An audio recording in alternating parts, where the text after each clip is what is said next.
My name's Michelle Livesley and I work for Helen Sanderson Associates. Today we're thinking about person-centred recruitment and how we use person-centred approaches and tools when we think about matching the right staff. Now, the personalisation agenda says that people should have choice and control over how their services are developed and delivered. So understanding what matters to a person and how to ensure that they get the best support possible is crucial. However, what we know is that having the right person or team around them can have a significant impact on the quality of their life. One of the areas that services often struggle with is people being able to choose who support them, and that's for a variety of reasons. The person-centred recruitment process that I'm going to be showing you today uses person-centred thinking tools to get the best match between the person or the team and the candidate. In our Progress for Providers self-assessment workbook, where managers are given the opportunity to check out how person-centred their services are, scoring highly requires moving away from traditional generic recruitment approaches to a more individualised approach.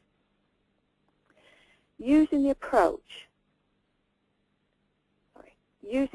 that I'll be showing you today should help us improve our scores on this, because what it does, it requires that people are involved in recruiting their own staff in ways that work for them, and that job descriptions are individualised to people who are supported wherever possible, as well as that we recruit for people based on values, beliefs and characteristics. So when I first started thinking about person-centred recruitment, I was a provider manager in a local authority, and we've been trying out lots and lots of things when it came to involving people in recruitment, and I suppose we could say that we'd had lots of good attempts, good tries, but what we did find was that we often fell into the trap of the usual suspects being on the panel, and often this felt tokenistic.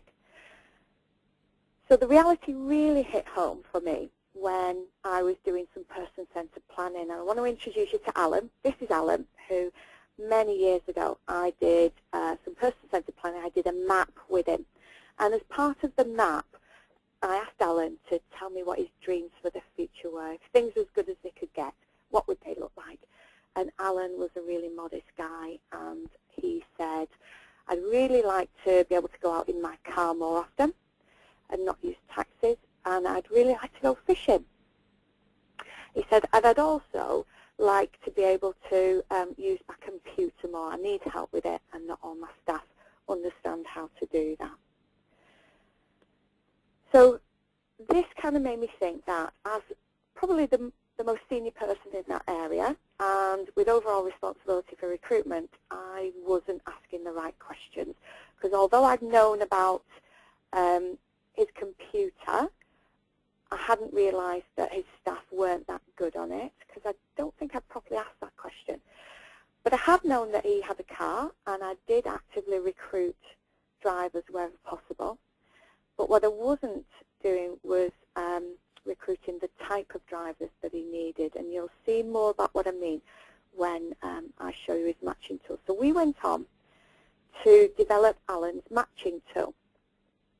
And on the matching tool, what we look at is what are the skills needed, what's the support needed and wanted, what are the personality characteristics needed, and what about shared common interests. So you can see on Alan's, the support that he wanted and needed was he wanted to be able to get out of the area that he lived, Oldham, and he loved going to seaside resorts like Blackpool and Southport. He also wanted somebody who would go fishing with him, somebody who could use computers, and he liked going out for a meal as well. So the skills needed, as well as a full driving licence, are the abilities to go on motorways. And what I learned from Alan's, the manager of Alan's team, was although they had quite a few drivers, not many of them were confident to go on motorways, so he still wasn't doing what he wanted to do with his car. When I talked about going fishing, I kind of assumed that this would be a relatively easy thing to do. I quite like fishing, so I didn't see why that might be a problem. But Pat, the manager, explained to me that all of the team were really squeamish squeamish when it came to handling maggots and worms, and perhaps weren't that interested in fishing. And they were a lovely team, and they'd worked with Alan for a long time, so it wasn't necessarily that we didn't have great people around him, but we haven't been asking the right questions, and we probably didn't have the right balance around him. When we thought about the personality characteristics needed, well, if you go fishing, anybody who goes fishing, you need an awful lot of patience. You might be sitting there for a couple of hours without a nibble. So we needed somebody who was patient, somebody who was prepared to sit in the rain, somebody who's not squeamish. When we first developed this, we thought about being prepared to sit in the rain. Once Alan started going fishing, we realised he was very much a fair weather fisherman, and as soon as he saw a dark cloud, he wanted to go and do something else. So we could take that off the matching tool later on. The shared common interest is really important here, because what we wanted was that Alan really enjoyed and got the most out of this activity. The buy one, get one free with it is that if you match staff up who are also enjoying it, they're doing things that they really like doing, it's a win-win situation. But there's another win if we do this really well, which is if we can match Alan up to somebody who's a keen fisherman or woman, real interest in angling, then they're likely to be connected to other people with a shared and common interest. And what we could then do is explore how the person who's supporting Alan can become a bridge builder to other people with a shared interest, and that might help him to expand his social network and make new friends, basically. So when we did this, and we started looking for somebody who could fill that gap for Alan, it started me off thinking about how could we do this for everybody who used the services where I worked, regardless of ability, regardless of whether they used words to communicate. How could we meaningfully involve people in recruiting their staff and getting the best possible match? So the process that we're using today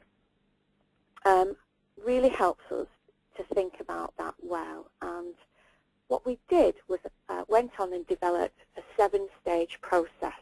And if we can answer these questions and use person-centered thinking tools along the way, then we're more likely to be involving people in recruiting their staff. So stage 1 is we're thinking about who are we recruiting for. And usually we've got an awful lot of this information at hand anyway, so if someone has a person-centered plan or a support plan, or if we're using person-centered thinking information and they have a one-page profile, then we've got loads of this information about the person who needs support, or if they live in a group situation, about the group of people who need support. But what we would also be looking at is where are the gaps in the team, and if you've got a person-centered team plan, that's a great place to look that if you've really got the dream team who can support people to do everything that matters, have we got all those ingredients there? So within Alan's team, what we realised was we've got a gap in the dream team. So although we had some really skilled and committed staff, we didn't have anybody who could fish. We could do with some more skill around using his computers, and any new people needed to be confident drivers on the motorway as well. The next stage is thinking about who's going to do what throughout the recruitment process, and crucially, how are we going to make decisions together. So we need to think about who is going to be involved within the process, and completing a relationship circle in relation to recruitment is a great thing to do. So we would look at all the people who it would be great to get involved in helping the person or group of people recruit new staff. Once we've figured who that is, we need to then clarify what each person's role is within that process. And a decision-making agreement can really help us think of that. So we can use the donut to think about the roles, the relationship circle to think about who's the best people to get involved, and then develop a decision-making agreement. So the decision-making agreement would ensure that we're keeping as many decisions as possible central to the person or group of people. And this helps us to think about who makes decisions. So where would we be recruiting? what information would we be sharing? Crucially, who makes the final decision about who finally gets chosen to be part of that person's team? The next stage is thinking about, so which candidate do we want? Who are we actually looking for? And there are several tools that we can use to think about this. Now, the foundation tool for person-centered recruitment is the matching staff tool.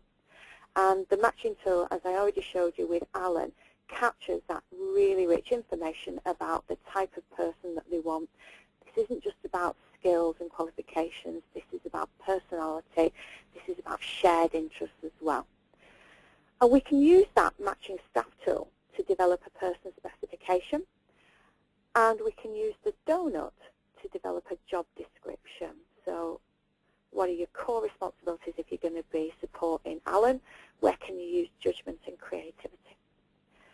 We can also use that information to create an individualised advert. What we learnt where I worked was simply putting things in the job centre and the local newspaper wasn't necessarily attracting the right kind of candidate.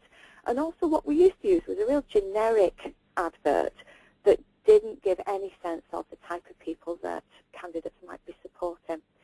So one of the things that we really tried out was developing individualised adverts. And in Alan's situation, and he lived with 3 other guys, what we really wanted was people who knew the local area so that they could make connections. And because of that, we put that in the advert. So are you, do you live in the local area? Do you have good knowledge of it? And we asked a few other questions as well. We can also use this information to think about what needs to go in the shortlisting criteria and think about what information do we share with potential candidates as well.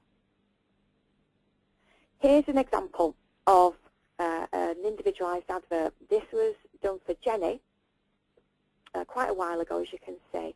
And what I really like about this is you get a real sense in a short amount of time of who Jenny is. So we know that she's fun-loving, she's got a great sense of humour, and she's active and busy. So anybody who works with her needs to be a good communicator, also have a great sense of humour, be really energetic, but be calm and positive as well. Jenny as well has her own car, so having somebody who can help her use that car is essential. The next stage is to think about who are the possible matches. So once we've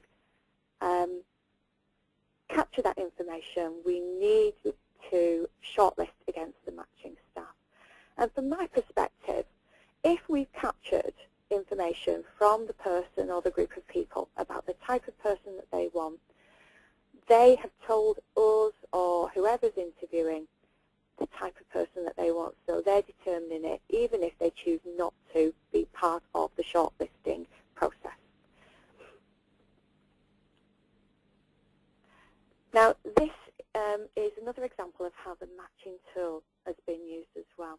So we can use the matching tool to think about getting new staff into a staff team, but we can also use it to think about using the existing pool of staff as well and getting a better use out of those. And this is a story about an older gentleman called Sam who lived in residential care home. And Sam's team manager had been thinking about personalisation and had started to look at deconstructing the block contract for the residential care home. And she'd been figuring out the background and shared hours, of which there were many, and also what hours might be left over for each person to have dedicated one-to-one time. And what she said to Sam was that he had 4 hours a month that he could do what he wanted with. She then started to do some digging and delving into his history, and they did a timeline and looked at particularly the things that he'd most enjoyed doing. And what came out from that was that Sam had loved playing and watching bowls, and he said he hadn't seen a game of bowls for 15 years. So with that information, the manager then decided to figure out who was the best member of staff within the existing pool to accompany Sam to a game of bowls. And again, she developed the matching tool to help them think about that. So again, it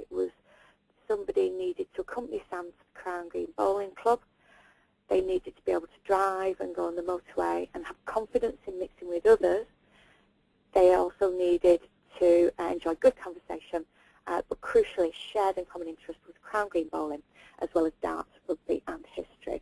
This would ensure that the activity is joyful for both people, but if the member staff really enjoys the activity, they're more likely to help you connect with others who really enjoy that, and the person's more likely to fit in and get to spend time with other people with a shared and common interest. So after that, we then think about who is the best match, and that's when we start to think about interviewing.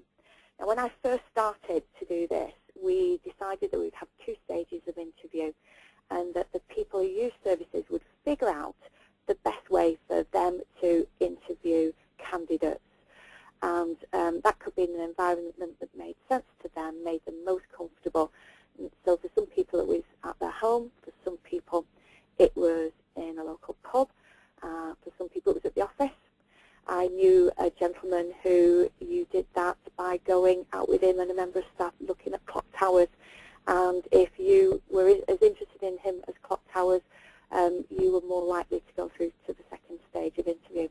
However, what we did notice was that if the people who used our services chose somebody and then sent them on to the formal stage of interview, where we have to check out whether they have the same vision and values as the organisation, and they turned out not to have, we'd be taking the choice away from the people who use the service.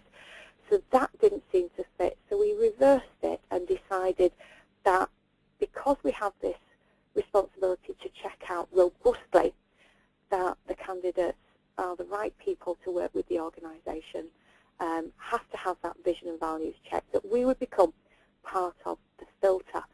So as long as they met the shortlisting criteria, the matching staff information, and they did well at interview, any who did well would go on to the next stage. And that would then be left up to the individual or the group of people and their families to make the final decisions about who they would choose as their staff member. Now, I remember this happening for Alan, and Alan shared with 3 other men, and they decided that their most comfortable place where they all felt at ease was in their local pub. But there were some problems with interviewing, even informally and in a relaxed style, in a pub. That might put the candidates off. We had to think about confidentiality if any questions came up. So what they did was they rented a side room in the local pub, and they did it as a model of kind of speed dating. And basically what they wanted to do was check out that the candidates could do what they wanted to do, and they saw how well they connected. Once they'd finished interviewing, they made a decision on who their favourite candidate was. And that was easy to do because right back at the beginning we created a decision-making agreement that said how that decision would be made. Obviously, we have to do some checks and balances, like getting references and making sure that people are CRB checked. And what we wondered at this point was, wouldn't it be great if we used the reference process to start capturing information about what was great about the candidate, that we could then use on the candidate's one-page profile. So using what people like and admire about on references, and asking what great support looked like to the candidate as well. And if all this went well and they were offered a position, they would then go on probation, and different organisations have different processes and procedures around probationary period. For us, probationary period is a testing out time where we see if we have got a good fit, and we use this time to make sure that we're giving the best support to the candidate as possible, and that we're tailoring that to them. We also use this to make sure that we're learning about what they contribute to the team as a whole, if there is a team too. At the end of the probationary period, we would be using the working not working tool from different perspectives to check out whether that seemed successful and whether they were going to be offered a full-time position.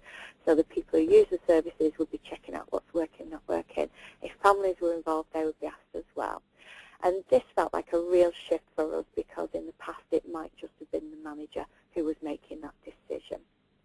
Now this was a really useful process for us to use on many levels. So not only did it ensure that the people who used our services were fully involved, even if they didn't want to be physically involved in the process of recruitment, but what it also did was it made the managers, including myself, really mindful of things like moving staff around. So where Alan lived with 3 other guys as part of what we called a network, and in the past what we might have done was moved staff for various reasons. When the people who use the services are choosing their staff and going through this recruitment procedure, it doesn't then feel appropriate for managers to be lifting staff out and moving them without having to do some negotiation with the people who live there, or at least some explanation. So what it also did was it started to change our culture. In the past, I think, we'd seen staff as a resource for the organisation, first and foremost. And this helped us to think about that we had some real partnership responsibilities around negotiating, because ultimately, if people are choosing the staff, who are we to take them away? We have to do all this within the law, and I've certainly had some sticky moments when people have asked for people or types of people that I know fly in the face of legislation. So it's really important that we're clear about the law and that we have HR on side, and certainly all the decisions that we made, we'd liaised with our great HR rep and made sure that that felt appropriate and that it didn't put the organisation at risk. There are other things that we need to think about as well. We can use person-centred recruitment in different ways. So this is a great example of how the one-page profile was used to recruit a business administrator for HSA. And what they did here was they put up what they thought would be important to the candidate under what's important to you. They talked about the kind of qualities that we wanted from an administrator by saying what people would like and admire about you, but it also gave clear information about what great support the candidate would get. So this was used as a way of recruiting staff. In one Northwest provider, they have now put one-page profiles, blank one-page profiles, in their application packs so that members of staff, potential members of staff, have to fill that in before they even come to interview, and they start knowing what's expected within the organisation in relation to sharing of yourself. This is another example of using it to recruit for Celebrating Families Coordinator for HSA and McIntyre, and again, this is a way of attracting staff as well.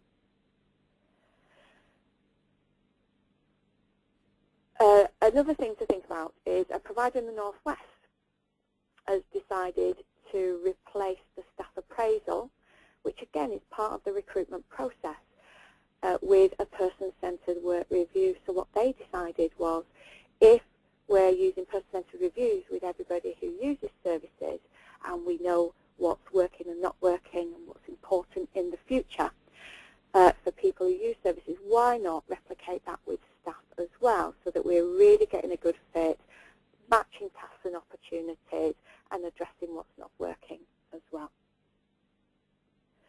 So that's the end of my presentation. It's a whistle-stop tour through person-centred recruitment and a couple of examples of how it's been used. And I want to hand you over to Kerry now to check out whether we've had any questions. Thank you, Michelle.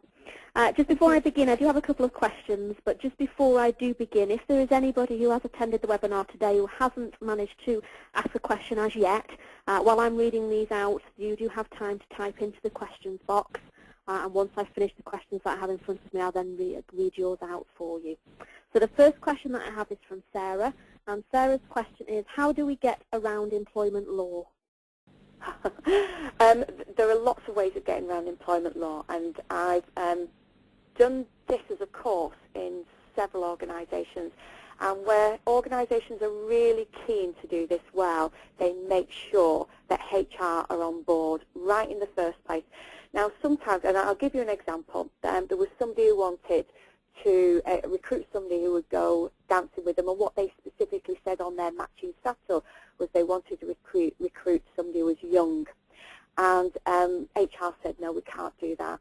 That flies in the face of policy and practice. But what they can do is think about the wording. So what is it that they would want this member of staff to do? Well, they want to go night clubbing, and they need to have an interest in house music. That's more likely to recruit somebody who's younger. And if it doesn't, and you get somebody who's older who really loves house music, then that's not a bad thing anyway. So my advice, and what I've always done, is work really closely with HR around any of the decisions. And an organisation who I did some work recently have had HR on from the beginning, and they started to adapt their recruitment forms so that they have certain elements for personalising it as well.